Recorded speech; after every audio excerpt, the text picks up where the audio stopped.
Hello, welcome back to the channel. Today we're talking about lean and lag and why you need it in your golf swing.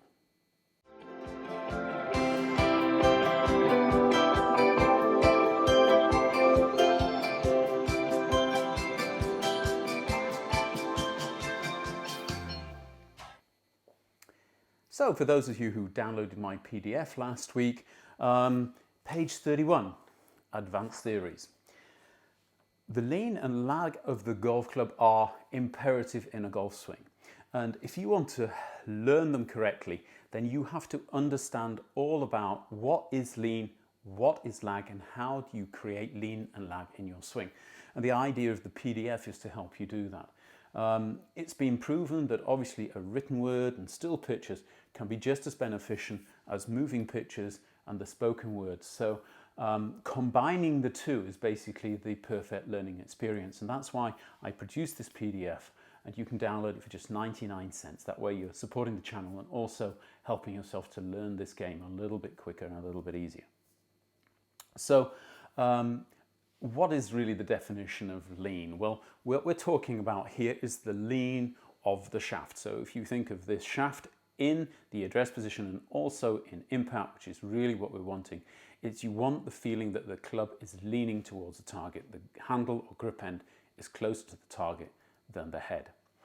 Why is this important? Because simply, if you can get the club into that position, it means that you have control over the club head.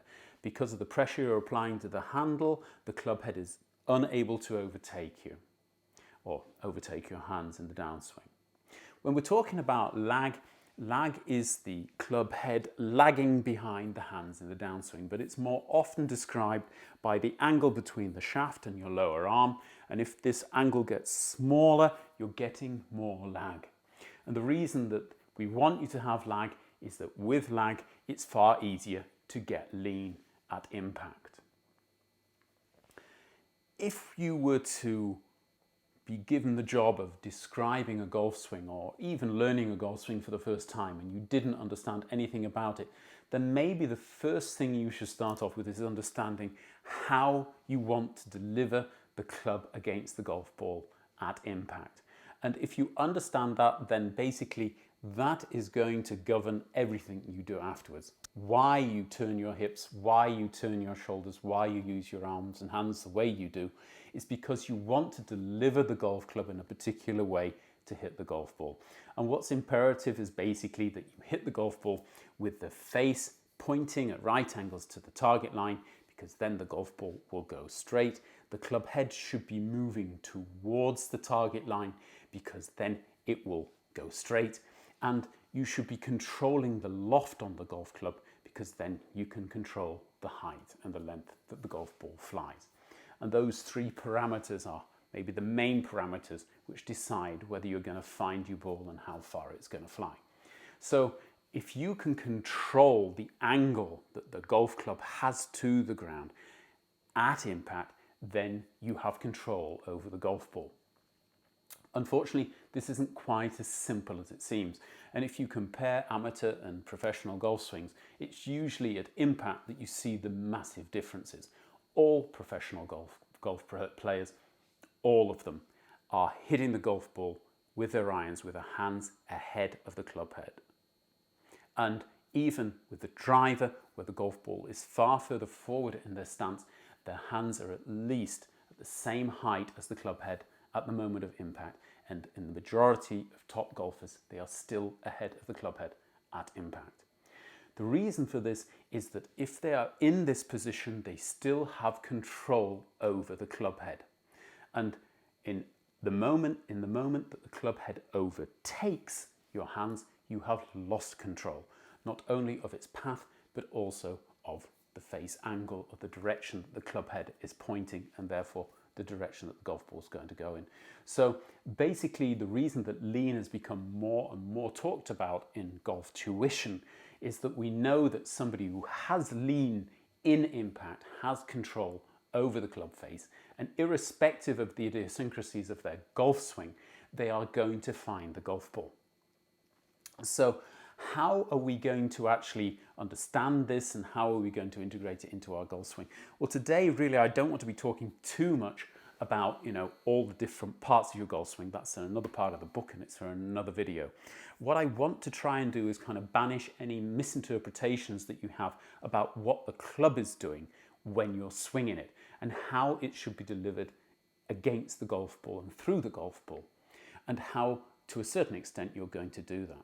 So again, we're going to work on using simple analogies, and the first and the simplest analogy is to think of the shaft of the golf club like the spoke in a wheel. And if that's the spoke in the wheel and you've got your arm straight at the address position, then you're going to have the center or the axis of your wheel is going to be somewhere in the middle of your chest. So if you turn your chest right and left, the golf club is going to follow you without changing its plane or its angle to the ground at the address position. When you do this, you are moving the club away from the target and then back to the target. At the same time, you're going to be lifting the golf club. And we lift the golf club simply to get more swing, to get more energy, to get more speed on the golf club. So as you rotate your chest and your axis moves the club away, you're going to be lifting the golf club.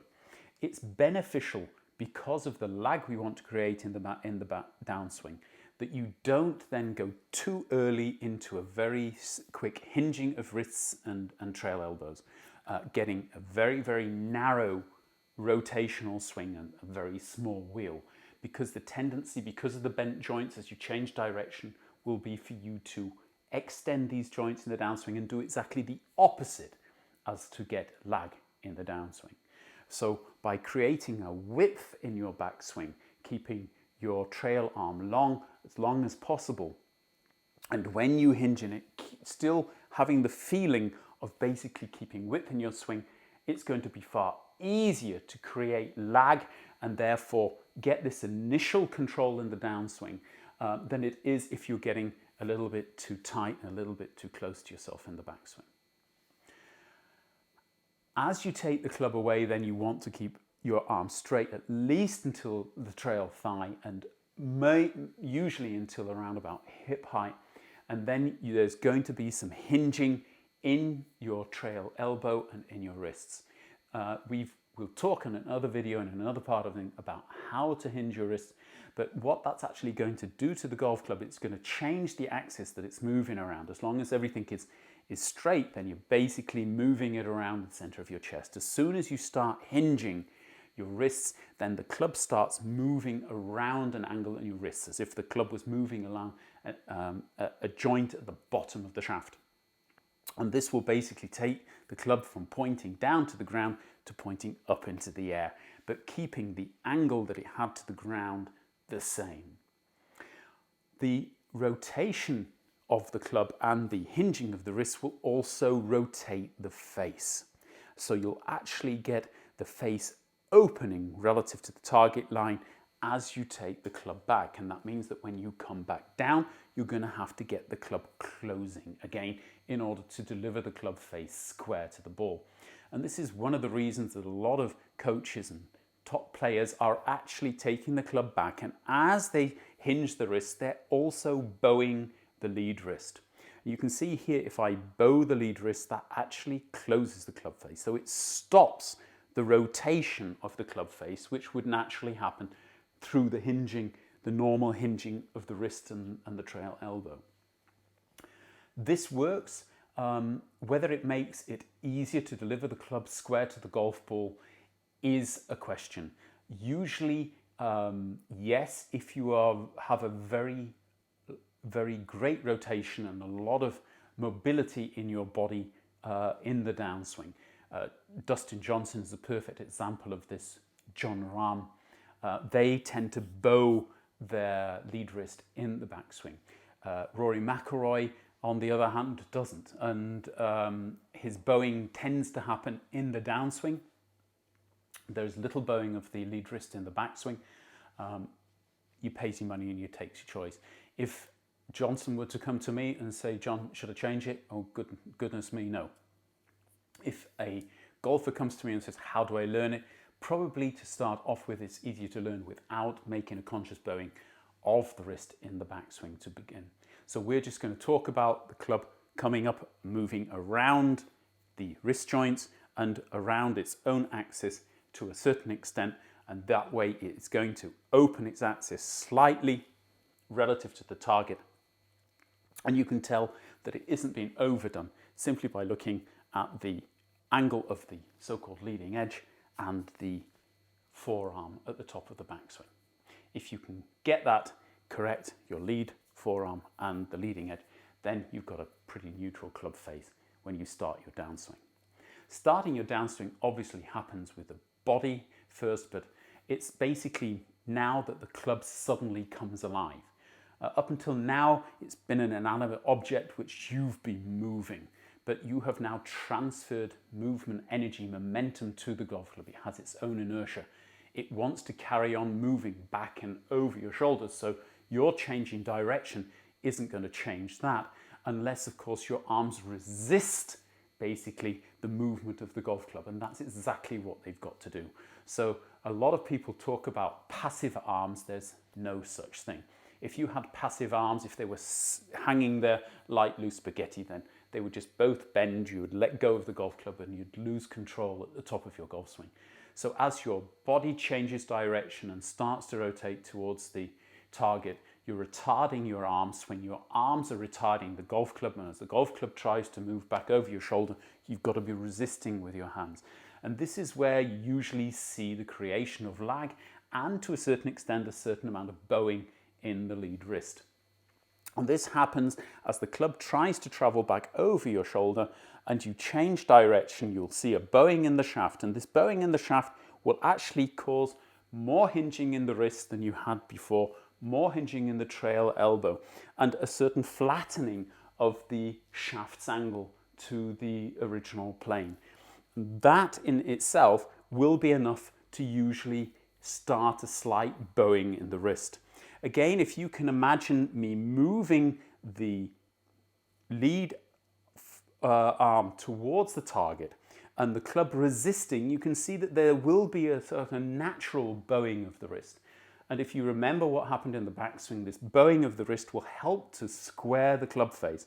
So you're not having to totally straighten wrists and elbows in order to straighten the club, as long as you're allowing a bowing in the wrist. You don't want to be holding or creating that bowing consciously, however, because if you do that, you're going to hold these angles and you are going to get too tight, too close, and you are not going to be able to apply pressure to the golf club. Because as you turn and pull this golf club down, your arms are opposing the forces of the golf club and bringing the club down. When it gets to around about hip height, then the weight of the club head and its momentum now in the opposite direction means the club head is trying to overtake your hands at hip height. You have got to be applying pressure to the golf club. Now, one of the things that's going to help you do that is the depth that you get your trail shoulder turning. The deeper you can get your trail shoulder, the easier it will have been to pull the arms down and to keep the lag in your wrists and also the angle in your elbow. And then as the club starts to want to overtake, you can start to actively apply force with your arm, straightening your trail arm, straighten your wrists to a certain extent. And this is what we call the release. Now, the release is not going to be finished till well after you've actually impacted with the golf ball. You're going to have your arms will be completely straight at a point, maybe 45 degrees after impact with the golf ball. But the trick here is to basically be applying pressure to the handle. Because if you don't apply pressure to the handle, you're going to get that flipping feeling. You're going to get the club face closing. You're going to be applying loft to the club, and you're going to lose control of where the golf ball's going to go if you hit it at all and don't bash the club into the ground before the ball. So here is imperative that you have actually allowed your arms to come down, resisting the forces of the club, but not actively really pushing at this point. As they get to around about hip height, this is when they really become active. Your hip rotation by that time should have finished. Your shoulder rotation is slowing down, and your arms and hands are really actually the things which are trying on and actively keeping pressure on the shaft in order to keep it on the plane in the same angle as it had at address, rotating around your center. And at that stage, you are keeping control over the club head, and you are keeping control over the direction that the club head is moving. When your arms straighten through the golf ball, you should have the feeling that the club is leaning towards the target through impact and being pulled around to the left of your body. The reason for this, again, is the immense forces which are now working on the club head, and the immense forces that the club head is now pushing back into your hands and indirectly into your body. You do not want to be trying to force the club along the target line. In the contrary, you want to be pulling it around this central axis. Like the wheel, you want the feeling of your hands then, which are leading your club head, reaching the bottom of their swing arc and moving to the left of the target. The club, which is trying to actually move up in this direction, the handle, because of the centrifugal forces working on it, has got to be pushed down by your lead arm. And the centrifugal force is pulling the club away from you. You've got to be pulling towards yourself. So it's almost as if you're kind of pulling the club around with your lead arm, and as if you're going to stick it into your lead pocket. Yeah. At the same time, the club is trying to overtake itself, so the head overtaking the grip. So you've got to have this trail arm and wrist pushing out around this circle in order to keep pressure on the handle and control over the club face through impact. And once you've actually hit the golf ball, it's first at the point where the arms are both completely straight that you then find that you can no longer keep enough pressure on the handle. The club head will overtake you, come to a similar kind of position as you were in the backswing, and then you can let your trail arm fold and stand up into the finish position. Now, obviously that's massive information and a lot of things to be thinking about. To a greater extent, these have all got to happen totally automatically. You can't be thinking about this when you're swinging a golf club. But all of the exercises that you do to get there, you have to be aware of what you're doing and the reason that you're doing it. And the reason that you're doing it is to control the golf club. And the golf club has to move in this way in order for you to control it. You've got to understand that the golf club does not want to move the way that you want it to move, and therefore the way that you're moving your hips and your shoulders, your arms and your hands is actually built to allow you to apply pressure to the handle when you need to, in the amount that you need to keep control over the club head. If you follow these guidelines, it should give you a better understanding for why you have to do the drills that we describe in the book or the PDF as well. These are the things that are going to automate your golf swing. These are the things that are going to move the golf club the way that I have just described. You don't have to go out there and think about every individual movement. What you have to do is drill your body to make these movements, make fluidly, in combination with other movements, synchronize these movements. And because your brain is well aware of how the golf club should and can move around your body, you won't get in your own way when you're doing it. That's the logic anyway. It's up to you to take it onto the driving range and try it out. As ever, if you like the video, please hit the like button. If you haven't subscribed to the channel, please do that. Sharing the video helps us immensely because YouTube and its algorithm are very picky on which videos will be recommended and how well the channel performs. I also have a new Patreon account for people who want to support the channel a little bit more, allow me to make a few more videos on this style or others. If there is anything that you want to hear from me, please leave a comment below or become a patron and you'll have far more influence over how the channel develops. Hope you enjoyed it. See you all very, very soon. Until then.